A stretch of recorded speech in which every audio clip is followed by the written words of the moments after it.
ሰላም ጤና ይስጥልን ውድ የአርቲኤም ቤተሰቦቻችን ሰዓታችንን ጠብቀን ዕለታዊ መረጃዎችን ልናደርሳችሁ መጥተናል። ለቻናላችን አዲስ ከሆኑ ሰብስክራይብ በማድረግ ቤተሰብ ይሁኑን። ቀጥታ ወደ መረጃዎቹ እናመራለን። ከእያንዳንዱ ሚዲያዎች በስተጀርባ ረጃጅም የሴራ ፖለቲካ እጆች እንዳሉ ስንቶቻችን እናውቅ ይሆን በማለት የአማራ ፋኖ አባሉ መግለጫ ወጣ። አሁን ላይ የአማራ ፋኖን ትግል ደጋፊ ዘጋቢና አጋዥ መስለው የተቋቋሙ ሚዲያዎች መስራቾቻቸውን የቦርድ አባሎቻቸውንና ስራ አስኪያጆቻቸውን ታውቋቸው ይሆን? በዋናነት የሳተላይትና የዩቲዩብ ቤዝድ ሚዲያዎች አልፎ አልፎ ከማህበራዊ ትስስር አውታሮች ደግሞ ፌስቡክ እና ቲክታክ ላይ ውለው የሚያሩትን ግለሰቦችና ቡድኖች ከጀርባ ያላቸውን ፍላጎት የአማራ ህዝብ ይረዳው ይሆን? በተለይ በአማራ ህዝብ የህልውና ትግል ስም የሳተላይትና ዩቲዩብ ሚዲያ ከፍተው እርስ በርስ ሲያጋድሉ የሚውሉትን የሚዲያ ባለቤቶች የቦርድ አባላትና ዋና ዋና ምክትል ስራ አስኪያጆች ማንነት፣ ምንነት፣ ፖለቲካዊ ፍላጎት፣ የት ሀገራት እንደሚኖሩ፣ የቤተሰብ ሁናቴ፣ የግል ስራ፣ ሃይማኖት፣ ለአገዛዙ ያላቸው አጠቃላይ ሁኔታ፣ የፋኖን ትግል የሚያዩበት መነጽር፣ የግል ስብዕናቸውና የጀርባ ታሪካቸው ወዘተ ይታወቁት ይሆን? አይመስለኝም ይላል አባሉ። ምድር ላይ የሚታገሉ ሀቀኛ የፋኖ አመራሮችን፣ ፋኖዎችን፣ ትግሉን የሚያግዙ አካላት፣ ተቋማት፣ ድርጅቶችና አጠቃላይ የትግሉ አስኳል የሆኑ አካላትን መሬት ላይ በስመ ፋኖ አገዛዙ ካሰማሯቸው የስሙላ ታጣቂዎችና የፋኖ አመራሮች ነን ባዮች ጋር ተናበው እንዴት እንደሚያጠቁ ተገልጦላቸው ይሆን ሲልም ይጠይቃል። ከአንድ ዓመት ተኩል ቀደም ብሎ በቀድሞ አጠራሩ የአማራ ፋኖ በጎጃም ወይም አፋጎ ከእኔ ጋር ግጭት ውስጥ እንዲገባ አስቀድመው በእኔ ላይ ከፍተኛ የጥላቻ ቅስቀሳ፣ በሬ ወለደ ስም ማጥፋት ወይም ዲፋሜሽን፣ የስብዕና ግድያ፣ ካራክተር አሳሲኔሽን፣ መልካም ስምና ዝናዬን በማጥፋት በገዛ ጦራችን ከበባ እንዲፈጸምብን ከፍ ሲል ደግሞ የህይወት መስዋዕትነት በማስከፈል ጎጃም ላይ ታሪካዊ ስህተት እንዲሰራ ሲቀሰቅሱ የነበሩ ሚዲያዎችና ቧልተኞቻቸው ዛሬ ላይ የት እንዳሉ ታውቁ ይሆን? እነማንስ እንደሆኑ ልብ ብላችሁ ይሆን? እኔ በእኛ ላይ ከውስጥም ከውጭም ሲዘምቱ የነበሩት ራሳቸውን ፍጹም የትግሉ አራማጅ ተቆርቋሪ አዳኝ መሪና አለኝታ አስመስለው ነበረ። በአንጻሩ እኛን ደግሞ የትግሉ ስጋቶች አድርገው በመቀስቀስ እንድንወገር ሲያቧልቱ ነበረ። በጣም አስቂኝ ጉዳይ ግን እነዚህ በውስጥም በውጭም በሚዲያ በጋዜጣ በቃለ ቀባይና በፖለቲከኛ ስም በእኛ ላይ በሐሰት ሲዘምቱ የነበሩት አገዛዙን በዋናነት የብአዴንን መዋቅር አንገት ለአንገት ተናንቀን ካፈረስነው በኋላ እጃቸውን እየጎተትን ከባርነትም ከፍራቻም ነጻ ያወጣናቸው አንጊዎች መሆናቸውን ነው። ዛሬ ደግሞ መጽናት አቅቷቸው እየተንጠባጠቡ ወትሮም ከባርነት ተጎትተው ወደ መጡበት ስፍራ እየተመለሱ ነው። በዚህ አጋጣሚ እጅግ በጣም ጥቂት በሀቅ የሚታገሉና የሚያታግሉ ሚዲያዎችና ባለሙያዎችን አልዘነጋም። ለማንኛውም እኛ ሀቀኞች ከነ ሀቃችን እስከ ቀራኒዮ የህልውና አደጋ ውስጥ ለገባው ህዝባችን ያለማወላወል ጸንተን እንታገላለን ብሏል። በጋዜጠኛ፣ በፋኖ፣ በአርበኛ፣ በካፒቴን ወዘተ ስሞች እየዘለሉ ለአገዛዙ ቢገብሩ እንዳይደንቋችሁ ያሉ ሲሆን የጸኑ የሚጸኑና የሚያጸኑ ዝም ያሉ ጀግና ታጋይ ልጆች ስላሏቸው በቀጣይ የሚዲያና የጋዜጠኛ ሚና በትግል ስም ምን መሆን አለበት? ምንድነውስ? ዛሬ ላይስ እዚህም እዛም የምናያቸው ጋዜጠኞች ወይስ ደላሎች የሚሉትን እናነሳለን በማለት ገልጿል። በተያያዘ መረጃ የምኒልክ እዝን ክንድ መቋቋም ያቃተው የአመራሩ የብልጽግና አገዛዝ ከተግባር ይልቅ ውሸትን ትልቅ የአውደ ውጊያ ግንባር ካደረጉት አመታቶች የተቆጠሩ ሲሆን ዛሬም አጠናክሮ ቀጥሎበት በምታዩት መልኩ በአፋብሃ ምኒልክ እዝ ስም የሐሰት መግለጫ እያወጣ ይገኛል በማለት ፋኖ ገልጿል። እኛም እንላለን እናንተም በውሸታችሁ ቀጥሉ፣ እኛም በሐቀኛ ተግባራችን በያዝናቸው አመርቂ ወታደራዊና ፖለቲካዊ ድሎቻችን ታጅበን ለመጨረሻው ግብ ድልና ነጻነታችን እየታገልን እንገኛለን። ግፈኞቹ ሆይ ጦራችሁም ወሬያችሁም አይታፈንም፣ ዓላማችንን ላፍታም ቢሆን አያደናቅፈውም በማለት የአማራ ፋኖ መግለጫውን አጥቷል።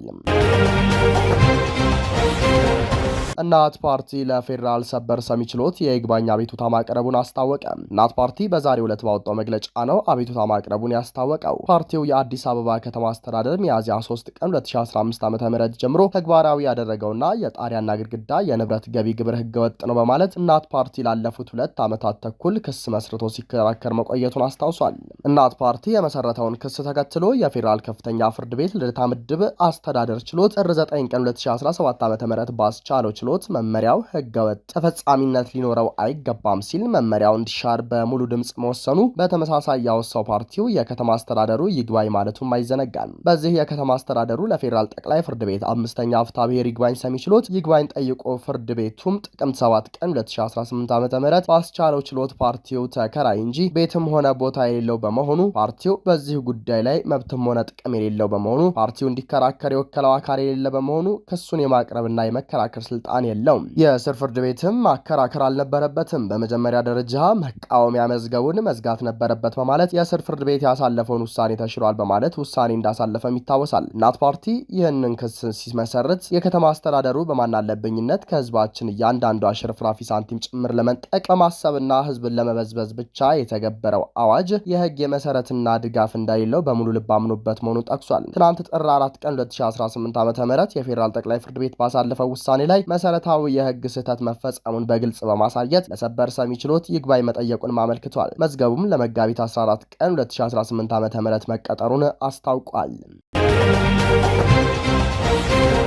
ዛሬ ጥር 5 ቀን 2018 ዓ.ም የኢትዮጵያ ደመላሽ ጀግናው ደጃዝማች አባ ኮስተር በላይ ዘለቀ ላቀውና ወንድሙ አርበኛ እጅጉ ዘለቀ ያረፉበት 81ኛ ዓመት መታሰቢያ ነው። ጀግናው አርበኛ ደጃዝማች በላይ ዘለቀ ወይም አባ ኮስተርና ወንድማቸው እጅጉ ዘለቀ የተሰቀሉት ወይም የተገደሉት ከዛሬ 81 ዓመታት በፊት ጥር 5 ቀን 1937 ዓመት ነበር። በላይ ዘለቀ ከአባታቸው ባሻ ዘለቀ ላቀውና ከእናታቸው ወይዘሮ ጣይቱ አስኔ በ1904 ዓ.ም ተወለዱ። አባታቸው ባሻ ዘለቀ ላቀው የልጅ ኢያሱ ሚካኤል አንጋች ወይም ባለሟል አልነበሩም። በላይ ገና ልጅ ሳሉ አባታቸው በሰው እጅ በመገደላቸው ምክንያት በእናታቸው እንክብካቤ ያለ አባት አደጉ። እድሜያቸው እየጨመረ ሲመጣም የአባታቸው ገዳይ ማን እንደሆነ በማወቅ ለመበቀል ገዳዩን ማፈላለግ ጀመሩ።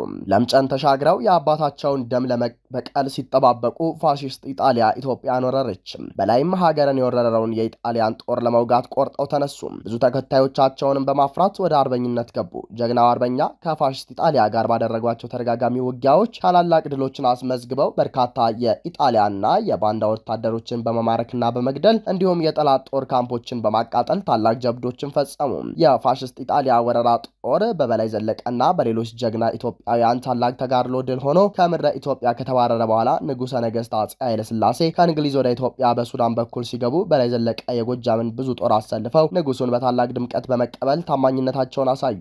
ንጉሱ ወደ መናገሻ ከተማቸው አዲስ አበባ ደርሰው ለአርበኞች ስልጣንና ሹመት ሲሰጡ ከበላይ ዘለቀ ያነሰ ድሎችን ያስመዘገቡ ሁሉ ከፍተኛ ሹመትና ማዕረግ ሲታደሉ፣ በላይ ዘለቀ ግን እጅግ ከሚገባቸው በታች የደጃዝማችነት ማዕረግና የቢቸና ገዢ ብቻ እንዲሆኑ ተሾሙ። ጀግናው አርበኛ ተበሳጩ።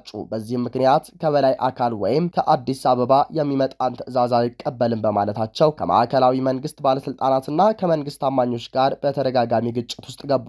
ወንድማቸው እጅጉ ዘለቀን አያሌው መሸሻንና ሽፈራው ገርባውን አስከትለው ሶማ በረሃ ገቡ። እዚያም ሳሉ ከጎጃም ከጎንደርና ከወሎ ከተውጣጣው የመንግስት ጦር ጋር ለ3 ወራት ያክል ሲዋጉ ቆይተው ሚያዝያ ወር 1936 ዓ.ም እጃቸውን ለመንግስት ሰጡ። በላይና እጅጉ ዘለቀም አዲስ አበባ ተወስደው ታሰሩ።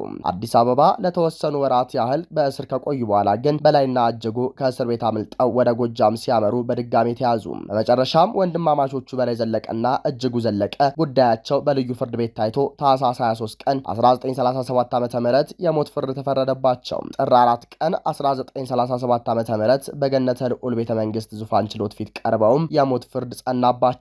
በውሳኔው መሰረት ቅዳሜ ዕለት ጥር 5 ቀን 1937 ዓ.ም ጀግናው አርበኛ ደጃዝማች በላይ ዘለቀና ወንድሙ እጅጉ ዘለቀ በአደባባይ ተሰቀሉ። ደጃዝማች በላይ ዘለቀ የሻሽ ወርቅ ባህሩ መላኩ ጎሹ፣ የሽመቤትና የሮምነሽ የተባሉ 6 ልጆችን አፍርተዋል። ደጃዝማች በላይ ዘለቀ የጠላት ጦር በተለይ ጎጃም ውስጥ መቆሚያና መቀመጫ እንዳይኖረው በማድረግ ለኢትዮጵያ ከፍተኛ ውለታ ያከበሩ ጀግና ናቸው። መቼም ኢትዮጵያ ጀግኖቿን የማክበርና የመንከባከብ ነገር ብዙም አይሆንላትም እንጂ ጀግናው በላይ ዘለቀ ይህ አይነቱ ሞት ፍርድ የሚገባቸው ሰው አልነበሩም። የኢትዮጵያ ሕዝብ በጀግናው ሰው ስቅላት ምክንያት የደረሰበትን ሀዘንና ቁጭት ለመረዳት በተለያዩ ወቅቶች የተጻፉ መጽሐፍትን መመልከትና የተዘፈኑ ዘፈኖችን ማዳመጥ በቂ ነው። በምዕራብ ኦሞ ዞን በቱሪስቶች ላይ በተፈጸመ ጥቃት 2 የቱርኪ ዜጎችን ጨምሮ የ3 ሰዎች ሕይወት ማለፉ ተገለጸ።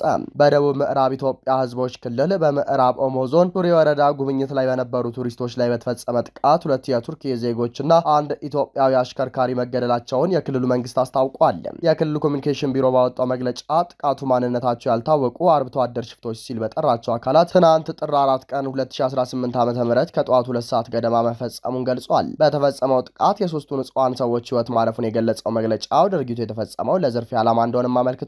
እነዚህ የሰፈር ሽፍቶች ለዝርፊያ ሲባል ያደረጉት ድርጊት ክቡር የሆነውን የሰው ልጅ ህይወት አጥፍቷል ሲል በመግለጫው የገለጸው የክልሉ መንግስት ድርጊቱን አረመኔያዊ ሲልም ኮንነዋል። አክሎም ጥቃቱን የፈጸሙት ግለሰቦች በቁጥጥር ስር ለማዋል የተቀናጀ የጸጥታ ኃይል በማሰማራት ሰፊ የህግ ማስከበር ዘመቻ መጀመሩን ገልጿል።